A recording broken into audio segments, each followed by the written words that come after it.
یہ تارے نور کے ہیں، حیدر معاویہ سب میرے حضور کے ہیں، اصحاب مصطفیٰ ہوں یا آل مصطفیٰ ہوں، قربت میں ہے نبی کے پیارے غفور کے ہیں، قربت میں ہے نبی کے پیارے غفور کے ہیں، کہ جھوٹی روایتوں میں دبایا نہ جائے گا، جھوٹی روایتوں میں دبایا نہ جائے گا، ذکر امیر شام مٹایا نہ جائے گا، اور روشن معاویہ کو کیا ہے رسول نے، پھوکوں سے یہ چراغ بجھایا نہ جائے گا، پھوکوں سے یہ چراغ بجھایا نہ جائے گا۔ ماشاءاللہ میری آنکھیں دیکھ رہی ہیں، الحمدللہ تھا جس کا انتظار وہ شاہکار الحمدللہ آ چکے ہیں ہمارے درمیان، آپ زیارت کر رہے ہیں صاحبزادہ والا شاہ جناب قبلہ حضرت علامہ و مولانا صاحبزادہ ابو الخیر زبیر الازہری دامت برکاتہ العالیہ، صدر جمعیت علماء پاکستان۔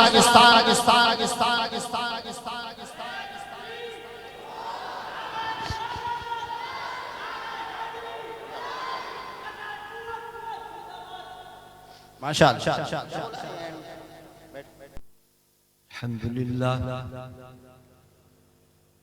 الحمد لله الذي لم يزل عالما قديرا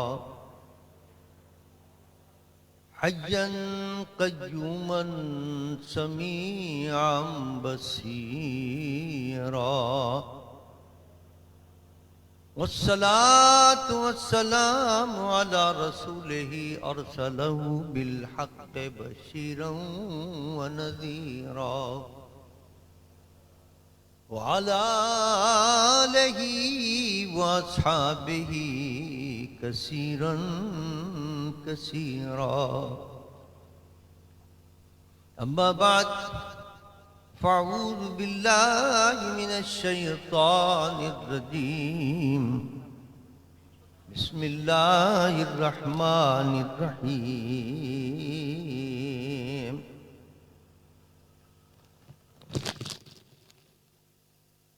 يا أيها النبي إنا أرسلناك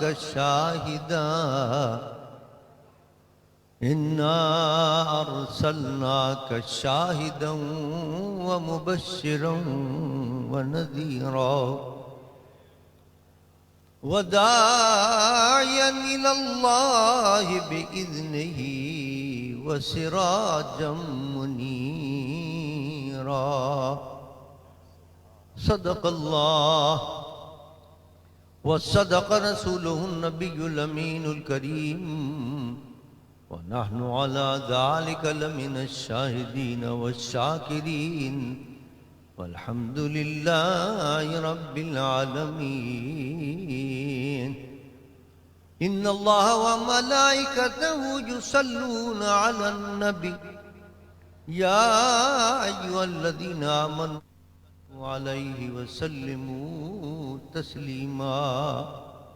بلند آواز سے درود شریف پڑھ لیجیے۔ اللہم صل علی سیدنا و مولانا محمد وعلی آل سیدنا و مولانا محمد وبارک وسلم۔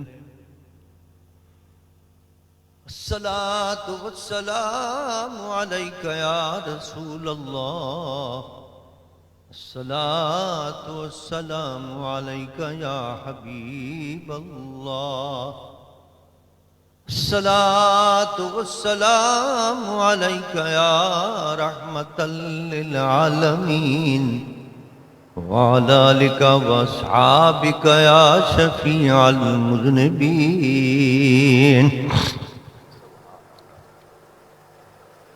حمد و صلاۃ کے بعد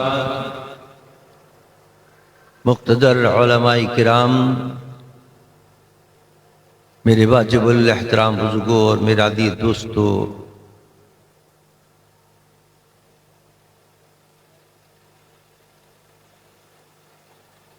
اس محفل کے بانیان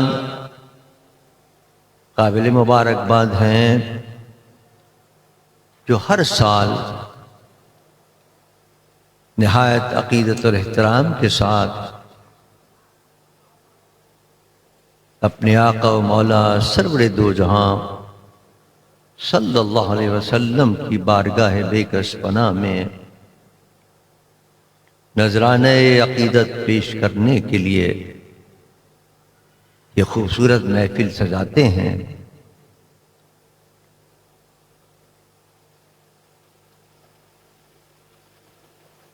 صاحبزادہ مولانا ولید رضا صاحب نے مجھ سے بہت پہلے اس کا ٹائم لیا۔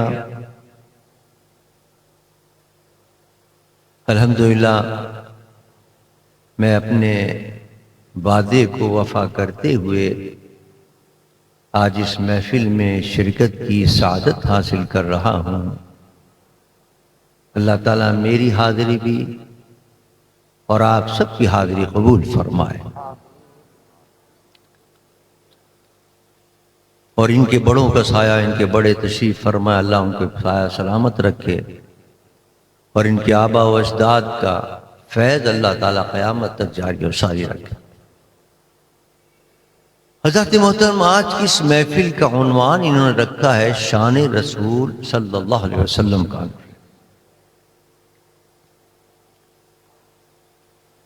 حضور سرور کائنات صلی اللہ علیہ وسلم کی شان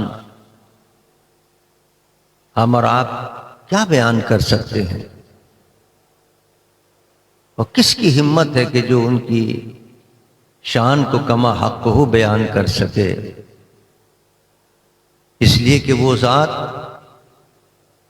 کہ جن کا پیدا کرنے والا رب خود قرآن میں ان کی ایک مرتبہ نہیں کئی شانیں بیان فرما رہا، تو کس کی ہمت ہے کہ ان کی شان کو بیان کرے؟ بلکہ علماء فرماتے ہیں کہ الف لام میم سے لے کے بناس تک سارا قرآن اللہ نے جس اپنے محبوب کی شان میں نازل کیا ہو، اس کی شان کی کیا بات ہے، اور اس کی شان کو کون بیان کر سکتا؟ لیکن بعض آیات ایسی ہیں جس میں اللہ نے اپنے محبوب کی مختلف شانوں کو بیان کیا ہے، مختلف عظمتوں کا اظہار کیا ہے۔ اس میں سے ایک یہ آیت بھی ہے جو میں نے تلاوت کرنے کی سعادت حاصل کی ہے۔ اللہ فرماتا ہے یا ایھا النبی، اے غیب کی خبریں دینے والے، انا ارسلناک شاہدا، ہم نے آپ کو شاہد بنا کر بھیجا۔ انا ارسلناک شاہدا ومبشرا ونذیرا، جو آپ کی اطاعت کریں ان کو خوشخبریاں سنانے والا بنا کر بھیجا، اور جو آپ کی اطاعت نہ کریں ان کو اللہ کے عذاب سے ڈر سنانے والا بنا کر بھیجا۔ وَدَاعِيًا إِلَى اللَّهِ بِإِذْنِهِ وَسِرَاجًا مُنِيرًا، اللہ کے اذن سے اللہ کی طرف بلانے والا بنا کر بھیجا، اور چمکانے والا آفتاب بنا کر۔ اب اس آیت کے ایک ایک لفظ کے اندر میرے اور آپ کے آقا محمد مصطفیٰ صلی اللہ علیہ وسلم کی شانوں کی اور عظمتوں کے دریا بہہ رہے ہیں۔ نبی کے کیا معنی؟ یا ایھا النبی کہہ کے کیوں مخاطب کیا؟ انا ارسلنا کے کیا معنی؟ اس میں کیا نکات ہیں؟ شاہدن کے کیا معنی؟ کتنے معنی ہیں اس کے؟ مبشر و نذیر کے کیا معنی؟ داعین الی اللہ کے کیا معنی؟ سراج منیرہ کے کیا معنی؟ ایک ایک لفظ کے اندر اگر ایک ایک لفظ کی تشریح کی جائے راتیں گزر جائیں، لیکن حضور کی جو شانیں ان لفظوں میں اللہ نے بیان کی ہے اس کا احاطہ نہیں ہو سکتا۔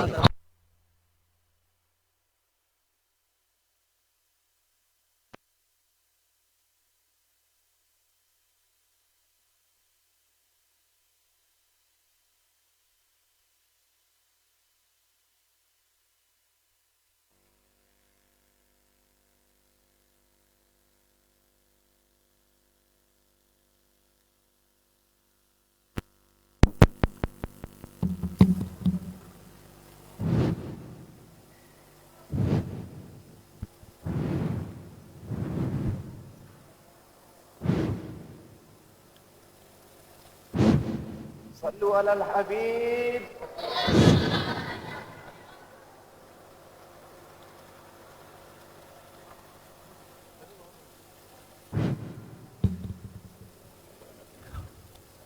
تو عرض کر رہا تھا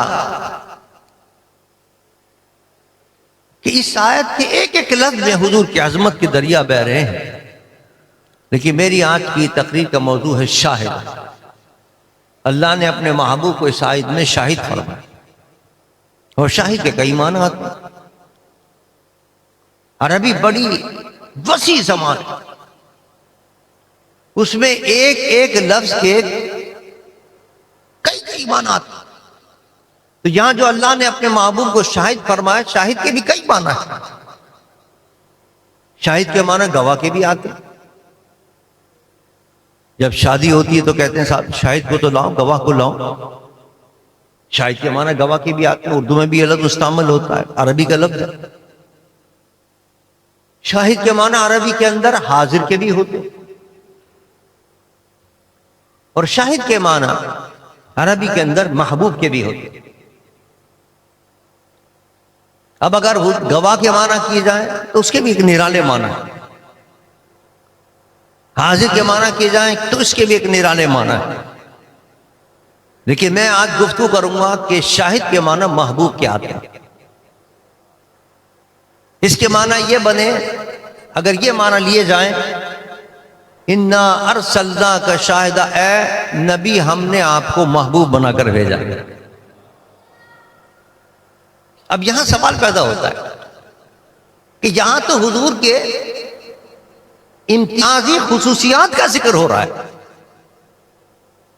حضور کی شانوں کا ذکر ہو رہا ہے، حضور کے اعلیٰ مقام اور مرتبے کا ذکر ہو رہا ہے. تو محبوب ہونا کون سی ایسی اہم صفت ہے؟ دنیا میں ہر کوئی کسی نہ کسی کا محبوب ہوتا ہے. ہر باپ سے، ہر ماں سے پوچھیے، اس کو اپنا بیٹا بڑا محبوب ہوتا ہے، اس کو اپنے بچے بڑے محبوب ہوتے ہیں. شوہر کو بیوی محبوب، بیوی کو شوہر محبوب ہوتا ہے. بچوں کو ماں باپ پیارے ہوتے ہیں، بہن بھائی پیارے ہوتے ہیں، محبوب ہیں. تو حضور بھی اگر محبوب ہوں تو کون سا یہ کمال کی بات؟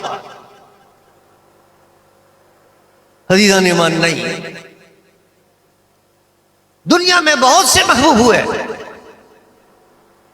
لیکن جیسا میرا نبی محبوب ہے ایسا دنیا میں کوئی محبوب نہیں. اور وہ کیوں؟ اس لیے کہ کوئی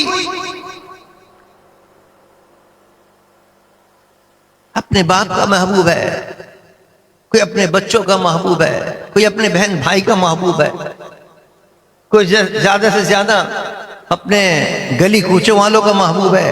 کوئی الیکشن میں کھڑا ہو گیا تو وہ جناب پورے علاقے والوں کا محبوب ہے کہ صاحب اس کو ووٹ دینا ہے، بڑا اچھا. یہ بھی محبوب ہے. لیکن کیا دنیا میں ایسا بھی کوئی محبوب ہے کہ سارے دنیا کے اندر جتنے لوگ ہیں، مشرق و مغرب کے اندر بسنے والے، وہ بھی اس سے پیار کرتے ہو؟ صرف انسان نہیں، جنات بھی اس سے پیار کرتے ہو. جنات نہیں، چرند و پرند بھی اس سے پیار کرتے ہو. وحوش و طیور بھی اس سے پیار کرتے ہو. حتیٰ کہ درخت کے پتے بھی اس سے پیار کرتے ہو. شجر و حجر بھی اس سے پیار کرتے ہو. پتھر اور کنکریاں بھی اس سے پیار کرتی ہوں. جنت کی حوریں بھی اس سے پیار کرتی ہوں.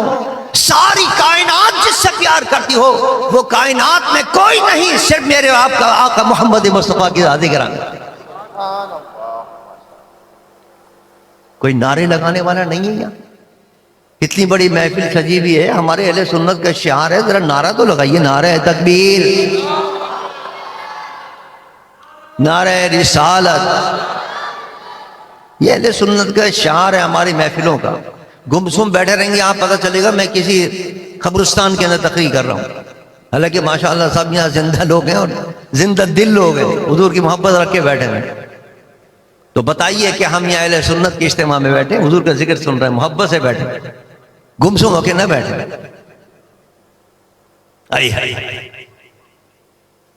کائنات کے اندر خدا کی ساری خدائی جس سے محبت کرتی ہو وہ میرے اور آپ کے آقا محمد مصطفیٰ کی ذاتی گرامی. انسان تو پیار کرتے ہی ہیں لیکن جانور بھی حضور سے پیار کیا کرتے تھے. اور کیسا پیار کرتے تھے؟ حدیث مبارک کے اندر آتا ہے میرے آقا سرور دو جہاں صلی اللہ علیہ وسلم بقرعید کے موقع پر جانور ذبح کرتے تھے. ہم اور آپ بھی تو ذبح کرتے ہیں. کوئی جناب بکرا خرید کے لا رہا ہے، کوئی دمبا خرید کے لا رہا ہے، کوئی گائے خرید کے لا رہا ہے، کوئی اونٹ خرید کے لا رہا ہے.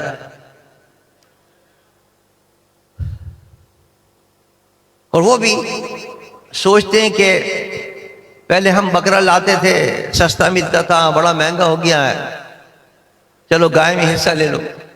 اب گائے کے حصے بھی کافی مہنگے ہو گئے. اب پوچھتے ہیں کہ کون حصہ لے گائے کے اندر؟ یہ نہیں سوچتے کہ اللہ کی کتنی نعمتیں ہیں. اگر اس کے بدلے کے اندر یہ 10-20 ہزار روپے وہ ہم سے قربانی مانگ رہا ہے تو کون سی بڑی بات ہے؟ جان نکلتی ہے قربانی دینے میں. ایک بکرا دینے میں، ذبح کرنے میں، قربانی دینے میں ہماری جان نکلتی ہے.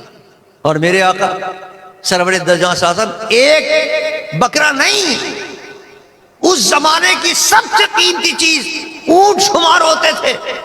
اور حضور ایک اونٹ نہیں، 2 اونٹ نہیں، 10 اور 20 اونٹ نہیں، پورے 100 اونٹ بقرعید کے اندر ذبح فرمایا کرتے. آپ اندازہ، اس کا نام ہے قربان. اللہ کی راہ کے اندر قربانی دینا آسان کام نہیں ہے، بڑا مشکل کام ہے. اور اسی سے محبت کا پتہ چلتا ہے کہ کتنی اللہ سے، اللہ کے رسول سے محبت ہے. زکوٰۃ ادا کرتا ہے یا نہیں کرتا انسان؟ قربانی کے دن کے اندر قربانی دیتا نہیں دیتی ہے، اس کو اپنا پیسہ محبوب ہے. دعوت تو بڑے کرتے ہیں اللہ سے محبت کے، لیکن جب وقت آئے قربانی دینے کا تو پھر پتہ چلتا ہے کہ اللہ کی راہ میں کتنی آدمی قربانی دیتا ہے. اس سے محبت کا صحیح پتہ چلتا ہے. حضور میرے آقا سرور دو 100 اونٹ قربان کیا کرتے تھے. ہم اور آپ بھی قربانی کرتے ہیں. جب بکرے کو لایا جاتا ہے قربانی کے لیے، کس گائے کو لایا جاتا ہے قربانی کے لیے، اونٹ کو لایا جاتا ہے قربانی کے لیے، تو ذبح کرنے والے سے پوچھیں کتنی مشکل پیش آتی ہے. بکرا بھاگتا ہے، گائے جناب دوڑتی ہے، اونٹ اس کا تو مشکل ہو جاتا ہے اس کو ذبح کرنا، پیر ویر باندھتے ہیں اس کے. ایک دفعہ ہمیں بھی شوق ہوا اونٹ ذبح کرنے کا. ایک اناڑی کو بلا لیا، اس نے جناب نہ اس کے پیر باندھے نہ کچھ کیا، ایسے جناب گلے پہ چھری رکھ کے ذبح کرنا چاہا، وہ جناب اٹھ کے بھاگنے لگا. پورے محلے میں ادھم مچ گیا صاحب. وہ زخمی اونٹ جو ہے وہ بھاگ رہا ہے، وہ کسی قابو میں نہیں آ رہا. وہ بھی فن ہوتا ہے اس کا. پیر وہ پکڑ کے جناب وہ گراتے ہیں. نہر بھی ہوتا ہے اور 2 طریقے ہوتے ہیں اس کی ذبح کرنے کے. لیکن آپ دیکھیں کوئی جانور بھی آپ ذبح کریں اس کو لٹانا مشکل ہوتا ہے. وہ بھاگتا ہے، اس کو بڑی مشکل سے پکڑ کے لاتے ہیں. گائے بھاگتی ہے، بڑی مشکل سے پکڑ کے لاتے ہیں. اونٹ اس کو پکڑنا مشکل ہوتا ہے، ذبح کرنا مشکل ہوتا ہے. لیکن قربان جاؤں، جب میرے مصطفیٰ قربان کر رہے تھے، حدیث مبارک کے اندر آتا ہے اونٹوں کی لائن لگی ہوئی تھی اور ہر اونٹ حضور کے آگے جھک جاتا تھا، اپنی گردن کو جھکا لیتا تھا. یا رسول اللہ پہلے مجھے ذبح کر رہی ہے.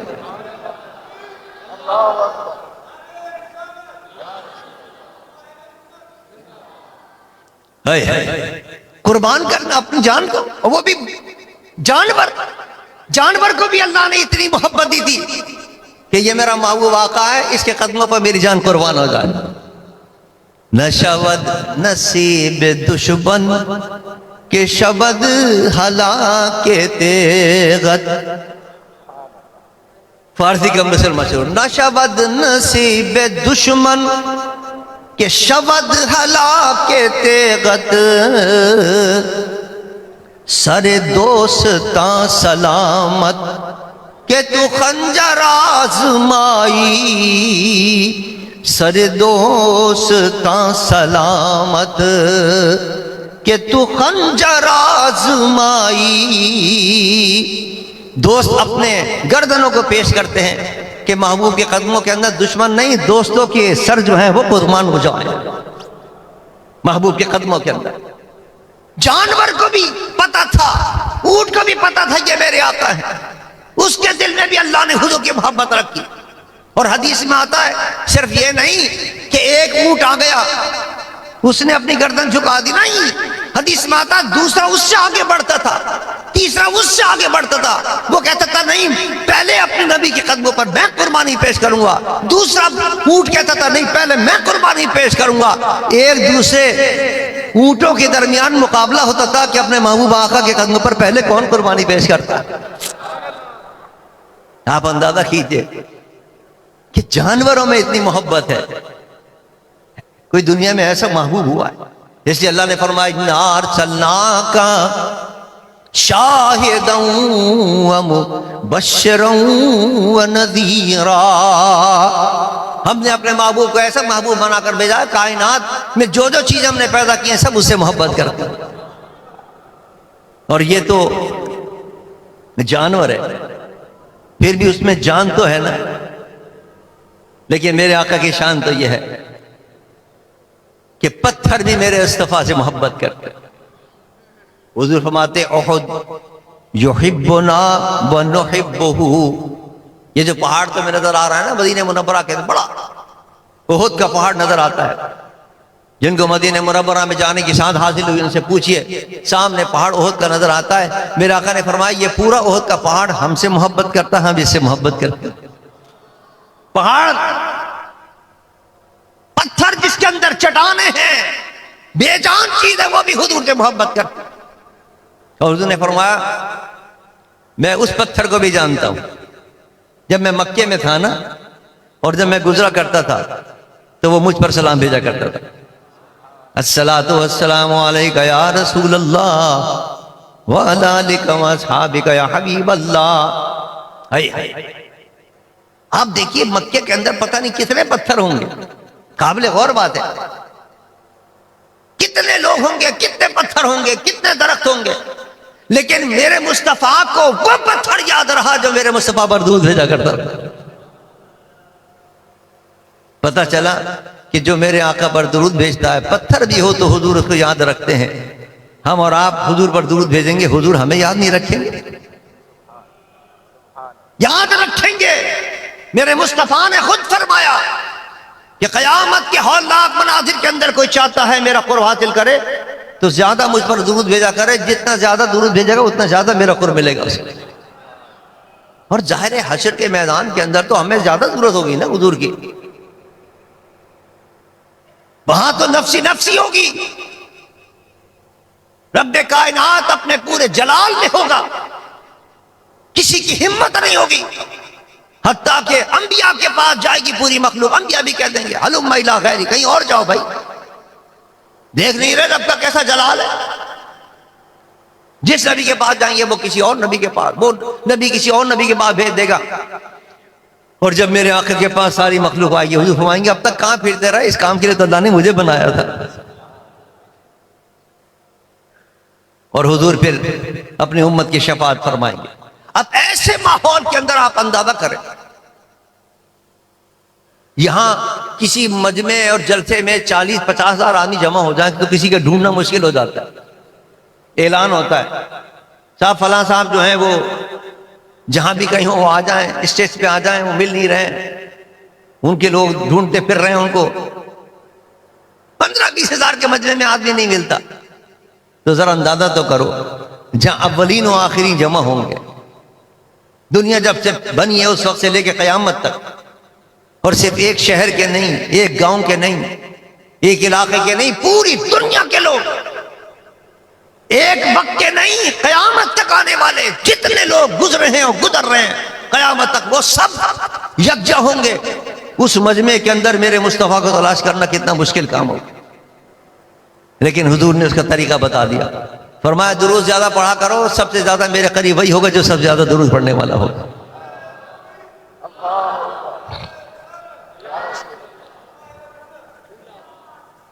قیامت کی ہولناکیوں میں اگر ہم قرب حاصل کرنا چاہتے ہیں تو ہمیں اپنے محبوب آقا پر زیادہ سے زیادہ درود پڑھنا چاہیے. بات کہیں سے کہیں پہنچ گئی. اب یہ کر رہا تھا کہ دیکھیے پتھر بھی حضور سے محبت کرتے ہیں, حضور فرماتے ہیں میں جانتا ہوں مکے میں اس پتھر کو، جب میں جاتا تھا تو مجھ پر سلام بھیجا کرتا تھا. پتھر بھی حضور سے محبت کر رہا ہے، درخت بھی حضور سے محبت کرتے ہیں. صحابہ کہتے ہیں میرے آقا جب کسی راستے سے گزرا کرتے تھے تو راستے کے دونوں طرف جو درخت ہوا کرتے تھے ان کی ٹہنیاں جھک جاتی تھی حضور کے سامنے، اور اس میں سے آواز آتی تھی الصلاۃ والسلام علیک یا رسول اللہ، الصلاۃ والسلام علیک یا حبیب اللہ. پتہ چلا کہ درخت کے پتے اور ٹہنیاں بھی مصطفیٰ سے محبت کرتی ہیں، پتھر اور کنکریاں بھی حضور سے محبت کرتی ہیں. اور جانوروں کو تو آپ نے دیکھ لیا، جب میں نے مثال پیش کی کہ بڑھ رہے تھے کہ ہم اپنے آقا کے قدموں میں کس طرح قربانی پیش کریں. پہلے میں پیش کروں، پہلے میں قربانی پیش کروں، ہر اونٹ یہ چاہ رہا تھا. تو پھر انسانوں کا عالم کیا ہے؟ جب جانوروں میں اللہ نے یہ محبت رکھی ہے تو پھر انسانوں کی کیا بات؟ انسانوں کا تو یہ مقام ہے کہ کوئی کسی کو دیکھ کر محبت کرتا ہے، کوئی کسی کو دیکھ کر اس کا عاشق ہوتا ہے، اس کے حسن پر فریفتہ ہوتا ہے، اس کے جمال کو دیکھ کر، اس کے کمال کو دیکھ کر اس کا عاشق ہو جاتا ہے.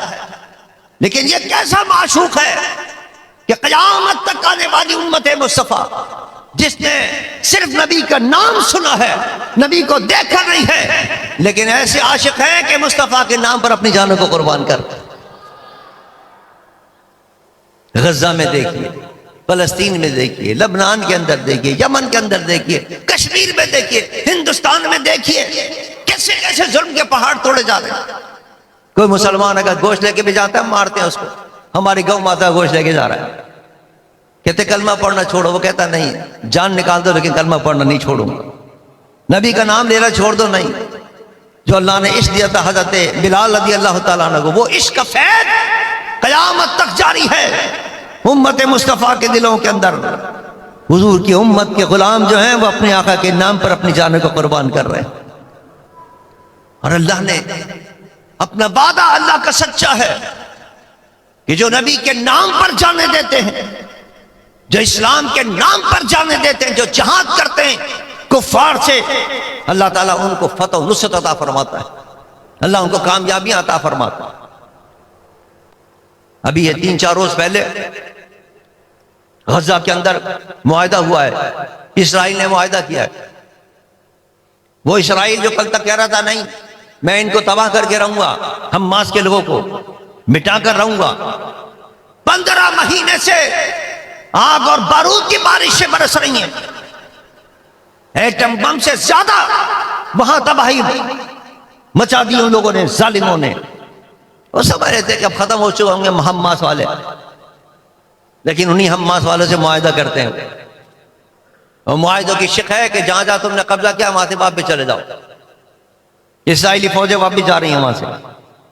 آپ حیران ہوں گے اس معاہدے کے بارے میں اسرائیل کا فائنانس کا وزیر کہہ رہا ہے کہ یہ معاہدہ نہیں ہے، یہ تو تم نے شکست قبول کر لی ہے اور میں استعفیٰ دوں گا کہ تمہیں شکست ہو گئی. اللہ، ایسے نہتے حماس کے لوگ اور مجاہد غزہ کے جو 50,000 کے قریب اپنی جانوں کے نذرانے پیش کر چکے ہیں، 1 لاکھ سے زیادہ زخمی ہیں. کوئی اسکول نہیں چھوڑا، کوئی مدرسہ نہیں چھوڑا، کوئی کالج، کوئی یونیورسٹی، کوئی ہسپتال نہیں چھوڑا، کوئی ڈسپینسری چھوڑی، سب تباہ برباد کر دی. لیکن پھر بھی نبی کا عشق ہے، حضور کی محبت لیے مقابلہ کر رہے ہیں تن تن. یہ نبی کا عشق نہیں تو کیا، یہ نبی کی محبت نہیں تو کیا ہے کہ حضور کے نام کے اوپر کوئی پرواہ نہیں ہے. کل میں دیکھ رہا تھا ایک ماں صبح اٹھی ہے، سب گھر پر تباہ ہو گیا. باہر تھی وہ اپنے بچوں کو لے کر اپنے سینے سے لگا کر لیٹی ہوئی تھی. سردی کی وجہ سے جب وہ اٹھی تو اس کے دونوں بچے جو تھے وہ برف کے اندر جم کے جہاں بھاگ ہو چکے تھے، شہید ہو چکے. اوڑھنے کو جن کو نہیں ہے، کھانے کو جن کو نہیں ہے، پینے کو جن کو نہیں ہے، آگ و بارود کی بارش ہو رہی ہے. 15 مہینے ہو گئے لیکن پھر بھی عشق ہے کہ عشق کی گرمی جو ہے وہ ان کو لڑنے پر آمادہ کر رہی ہے، جہاد پر آمادہ کر رہی ہے، استقامت کے ساتھ ڈٹے ہوئے ہیں اور یہود و نصارہ کا مقابلہ کر رہے ہیں۔ یہ عشق نہیں تو کیا ہے؟ ایسا دنیا میں کوئی محبوب دیکھا ہے کہ جس کے نام پر لوگ اپنی جانیں قربان کریں اور اپنی مصیبتوں کی، اپنی تکالیف کی پرواہ نہ کریں؟ یہ صرف اللہ فرماتا ہے اِنَّا أَرْسَلْنَاكَ شَاهِدًا وَمُبَشِّرًا وَنَذِيرًا۔ اللہ فرماتا ہے ہم نے اپنے محبوب کو شاہد بنا کر بھیجا ہے، ایسا محبوب بنا کر بھیجا ہے۔ دنیا میں کوئی ایسا محبوب نہیں ہے جس سے جانور بھی پیار کریں، جس سے درخت و شجر و حجر بھی پیار کریں، اور انسان بھی اس طرح پیار کرے، دیکھا بھی نہیں ہے لیکن اس پر اپنی جانیں قربان کرتا چلا جائے۔ ایسا محبوب کوئی نہیں دیکھا۔ عزیزان من، ہم اور آپ بھی محبت کا دعویٰ کرتے ہیں، لیکن کیا ہمیں سچا پیار ہے حضور سے؟ سچے پیار کا تو امتحان ہوتا ہے کہ انسان اپنے محبوب کی فرما برداری کرے، اس کی اطاعت کرے، اس کے حکم پر اپنی جان قربان کر دے۔ یہاں جان قربان کرنا تو بہت دور کی بات ہے، ہم سے اپنے وقت قربان نہیں ہوتا، ہم سے اپنی نیند قربان نہیں ہوتی۔ کتنے لوگ ہیں جو صبح فجر کے وقت اٹھتے ہیں اور دعویٰ کرتے ہیں کہ ہم اللہ کے نبی سے بڑی محبت کرتے ہیں، حضور کو تو حضور کو تو نماز بڑی پیاری ہے۔ جب نماز کا وقت آتا تھا صحابہ کہتے ہیں حضور پہچانتے نہیں تھے کسی کو، بس لگن لگتی تھی کہ نماز ادا کرنی۔ ہمارا عالم یہ کہ ہم اپنے کاموں میں لگے، کوئی تجارت کر رہا ہے تو تجارت میں لگا ہوا ہے، کوئی کسی اور کام میں تو لگا ہوا ہے، نماز کا وقت جا رہا ہے، پتہ چلا زور کا وقت ختم، عصر کا وقت ختم، اور نماز جناب قضا ہو رہی، اور دعویٰ کرتے ہیں ہم نبی سے بڑی محبت کرتے ہیں۔ الیکشن کا موقع آتا ہے، ہم کہتے ہیں بھائی جو اسلام کا نام لینے والے ان کو ووٹ دو، حضور اسلام کا نظام لے کر آئے، حضور کے آنے کا مقصد ہے، مقصد کیا ہے کہ مدینہ منورہ میں آپ نے اسلامی حکومت قائم کی، اور پھر وہ حکومت بڑھتی چلی گئی، حضرت ابوبکر صدیق کے دور میں، عمر فاروق کے دور میں، عثمان ذو النورین کے دور میں، اور مولا علی کرم اللہ وجہ کے دور میں اس کی سرحدیں پاکستان تک پہنچ گئی۔ کہاں سے کہاں اسلام کی سرحدیں پہنچ گئی۔ اس لیے میرے آقا تشریف لائے تھے کہ اسلام کا نظام نافذ ہو پوری روئے زمین کے اوپر۔ پاکستان کا خطہ اسی لیے حاصل کیا تھا کہ یہاں اسلام کا نظام آئے گا، اسلام کا نظام لے کے آئیں گے، اس کے لیے کوشش کر رہے ہیں جمعیت علماء پاکستان والے۔ کتنے لوگ ہیں جو تعاون کرتے ہیں، کتنے لوگ ہیں جو ساتھ دیتے ہیں۔ جب الیکشن کا موقع ہے کہ صاحب وہ ہمارا دوست ہے، وہ ہمارا ساتھی ہے، اس نے ہمارا فلاں کام کیا تھا، یہ نہیں دیکھتے کہ اسلام کا نام لینے والا کون ہے، اسلام سے محبت رکھنے والا کون ہے۔ ہم اپنی تمام رشتہ داریوں کو بھلا کر، اپنے تعلقات کو بالائے طاق رکھ کر صرف ایک تعلق کو دیکھیں کہ نبی سے کس کا واسطہ ہے، نبی کا نام لیتا کون ہے، نظام مصطفیٰ کا نام کون لیتا ہے، اس کو ووٹ دیں تو دیکھیں پاکستان کے اندر کیسا انقلاب برپا ہوتا، کرپشن ہو رہی ہے، لوٹ مار ہو رہی ہے، دہشت گردی ہو رہی ہے۔ کرم میں آپ نے دیکھا نہیں، روزانہ خبریں پڑھ رہے ہیں، نہ کمشنر بتائے، نہ ڈپٹی کمشنر بتائے، نہ پولیس والے بچے، نہ فوجی بچے، جو چاہ رہے ہیں ان کو مار رہے ہیں، جو چاہ رہے ہیں ان کو مار رہے ہیں۔ کوئی بھی قائم نہیں حکومت کی، دہشت گرد دندن آتے پھر رہے، کوئی ان کو پکڑنے والا نہیں ہے۔ اسلامی نظام ہوتا، کسی کی ہمت تھی؟ کراچی کے اندر بھی کسی زمانے میں ایسے ہی ماحول تھا۔ کیا کرم کے اندر ٹھیک نہیں کیا جا سکتا ماحول؟ کیا وجہ ہے کہ اب تک کنٹرول نہیں کیا گیا؟ بچے بھوکے مر رہے ہیں، قافلے گئے امدادی سامان لے کر، ڈرائیوروں کو مار دیا، قتل کر دیا کہ کیوں لے کے جا رہے ہو ان کو، سامان کیوں لے کے جا رہے ہو، ان کو بھوکا مر رہے تو۔ دوائیں نہیں جا رہی ہیں، دوائیں نہ ملنے کی وجہ سے بہت سے بچے جو ہیں وہ جاں بحق ہو گئے، شہید ہو گئے چھوٹے چھوٹے بچے۔ کوئی پوچھنے والا نہیں، کوئی بتانے والا نہیں ہے کہ بھئی یہ ظلم کون کر رہا ہے، اور کون روکنے والا بھی کوئی نہیں، ان کے ہاتھ روکنے والا بھی کوئی نہیں۔ نظام مصطفیٰ آ جائے، اسلام کا نظام آ جائے، ایک آدمی بھی اگر قتل ہو جائے، ایک آدمی بھی اگر، آدمی تو بہت دور کی بات ہے، آدمی تو بہت دور کی بات ہے۔ حضرت عمر فرماتے ہیں اگر فرات کے کنارے کوئی کتا بھی بھوکا اور پیاسا مر گیا تو قیامت کے دن عمر سے سوال ہوگا، اس کتے کے مرنے کا بھی سوال ہوگا۔ یہاں کتے نہیں مر رہے، آدمی مر رہے ہیں، چھوٹے چھوٹے بچے مر رہے ہیں، اور کوئی پوچھنے والا نہیں۔ عزیزان ایمان، نظام مصطفیٰ کے لیے ہمیں قربانیاں دینی ہے، وہ قربانی نہیں، یہ نہیں مانگ رہے آپ کہ اپنی جان دے دیں، جان دینے والے چلے گئے۔ میرے آقا سرور دو جہاں صلی اللہ علیہ وسلم کے لخت جگر نور نظر جو حضور کے کندھے پر سوار ہو جاتے تھے تو حضور اپنے سجدے کو لمبا کر دیا کرتے تھے۔ امام حسین نے کربلا کے میدان میں اس دین کے لیے قربانی دی، اس نظام کے لیے قربانی دی۔ وہ قربانی تو تم کیا دو گے؟ کم سے کم ایک ووٹ کی قربانی تو دنیا پر رہا، اسلام کے نام پر، دین کے نام پر نظام مصطفیٰ والوں کو دے کر کامیاب کریں۔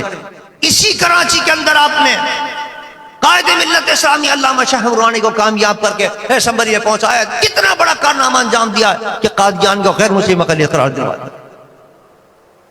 جن جن لوگوں نے ان کو ووٹ دیا تھا وہ سب اس ثواب کے اندر شریک ہے، وہ سب اس ثواب میں شریک ہے۔ اور جو ڈاکوؤں کو بھیجتے ہیں اور چوروں لٹیروں کو بھیجتے ہیں اپنا ووٹ دے کر، تو وہ جو ڈاکے مارتے ہیں وہاں جا کر اس سب کا گناہ ایک ایک کے شخص سر ہوگا جس نے ان کو ووٹ دیا۔ یہ سوچئے، یہ سیاسی بات نہیں، یہ دینی بات ہے ہماری، یہ آخرت کی بات ہے، آخرت کو سنوارنے کی بات ہے۔ لیکن افسوس ہم کہتے ہیں نہیں صاحب سیاسی بات نہیں کریں، ہماری سیاست عبادت کی سیاست۔ میرے مصطفیٰ آئے اسی لیے تھے، یہی سکھانے کے لیے آئے تھے، یہی بتانے کے لیے آئے تھے، یہی پیغام دینے کے لیے آئے تھے اور اسی پیغام کو نافذ کرنے کے لیے آئے تھے۔ بہرحال ہمیں چاہیے کہ ہم اپنی اصلاح کریں اور اپنے آقا سے سچی محبت کا اظہار کریں، نماز کی پابندی کریں، پابندی کے ساتھ نماز ادا کیا کریں۔ ماشاءاللہ کتنی خوبصورت مسجد بنی ہوئی، کتنے لوگ یہاں نماز کے لیے آتے ہوں گے فجر کے وقت، 1.5 صف بھی نہیں ہوتی ہوگی، اور جمعے کے اندر اوپر سے لے کے نیچے تک ساری بھری ہوئی ہوتی ہے مسجد۔ اس کا مطلب ہے کئی ہزار لوگ جو ہیں وہ فجر کی نماز نہیں پڑھ رہے۔ کتنے افسوس کی بات ہے، کیا جواب دیں گے قیامت کے دن؟ اپنے آقا کو کیا منہ دکھائیں گے جب نام اعمال کھلے گا کہ انہوں نے پوری زندگی فجر کی نمازیں 2 یا 3 پڑھی ہیں، یہ پتہ نہیں 2 بھی پڑھی ہیں نہیں پڑھی۔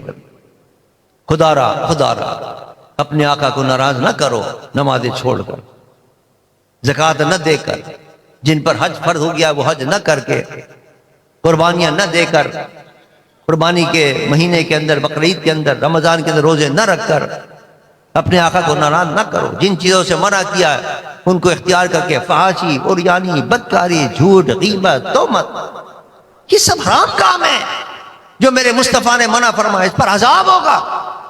لیکن ہم کر رہے ہیں مسلسل، کوئی پرواہ نہیں ہے، نہ قبر کا خیال ہے نہ حضور کا خیال ہے کہ حضور کو کیا منہ دکھائیں۔ اللہ ہمیں اور آپ کو سچی اپنے آقا سے محبت کی توفیق عطا فرمائے، پکی محبت ہو، سچی محبت ہو کہ جو آقا نے فرما دیا اس پر عمل کریں تاکہ دنیا کے اندر بھی کامیاب ہو اور آخرت میں بھی کامیاب ہو۔ مجھے چونکہ ایک اور پروگرام میں بھی جانا ہے، آج ایک بہت بڑا پروگرام بھی ہے، تو میں اجازت چاہوں گا اور پھر مبارکباد دوں گا کہ ماشاءاللہ بہت خوبصورت پروگرام لکھا اور اپنے آبا و اجداد کی طریقے پر چل رہے ہیں یہ حضرات۔ اللہ تعالیٰ ان کے علم میں، عمر میں، عمل میں برکتیں عطا فرمائے اور ان کو اسی طرح اپنے آبا و اجداد کے طریقے پر چلتے ہوئے ان کے مشن کو تازہ رکھنے کی توفیق عطا فرمائے۔ وما علینا الا البلاغ۔